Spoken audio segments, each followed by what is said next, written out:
কোথায় পাবো তারে? আমি একটা কফিন খুঁজছিলাম।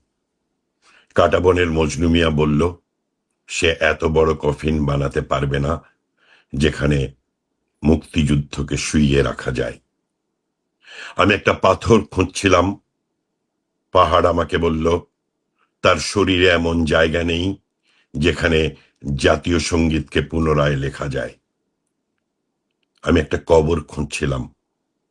পলিমাটি আমাকে বলল, মাটির একটা কণাও নেই যেখানে চেতনাকে দাফন করা যায়।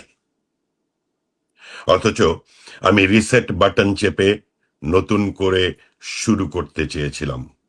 ভুলে যেতে চেয়েছিলাম পদ্মা, মেঘনা, যমুনা। তোমার আমার ঠিকানা ভুলে যেতে চেয়েছিলাম। এবারের সংগ্রাম আমাদের মুক্তির সংগ্রাম। মিশে যেতে চেয়েছিলাম ভিড়ে, যেভাবে ওরা খুব সহজে মিশে যায়।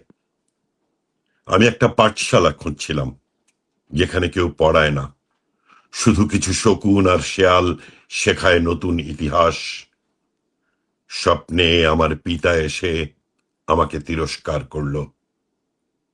আমি একটা আকাশ খুঁজছিলাম যেখানে নোবেল শান্তির পায়রা উড়ানো যায়। সারা আকাশ ভেঙে তখনই প্রতিরোধের বৃষ্টি নামল।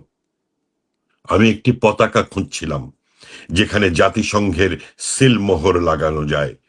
বদ্বীপের সব হাওয়া কার্বন হয়ে আমাকে গ্রাস করতে এলো। কেউ আমাকে পাল্টাতে দিল না।